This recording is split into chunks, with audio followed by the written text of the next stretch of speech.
राजा की चित्रकारी। हिंदी कहानी।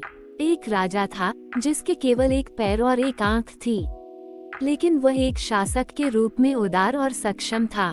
एक दिन अपने महल में टहलते हुए राजा की नजर दालान के किनारे अपने पूर्वजों के चित्रों पर पड़ी।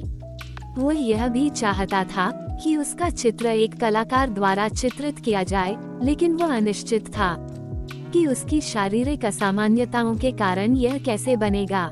राजा ने पूरे राज्य के सभी चित्रकारों को आमंत्रित किया और पूछा कि कौन उसका सुंदर चित्र बना सकता है। चित्रकार इस बात को लेकर असमंजस में थे कि केवल एक पैर और एक आंख से राजा का सुंदर चित्र कैसे बनाया जाए।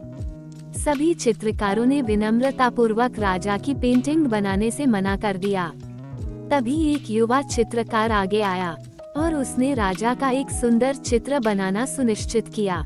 कुछ दिनों के बाद युवा चित्रकार ने दरबार में उस चित्र का अनावरण किया, जिसमें राजा घोड़े पर बैठे हुए दिखाई दे रहे थे, एक पैर दिखाई दे रहा था, अपने धनुष को पकड़े हुए और एक आंख बंद करके तीर का निशाना लगा रहे थे।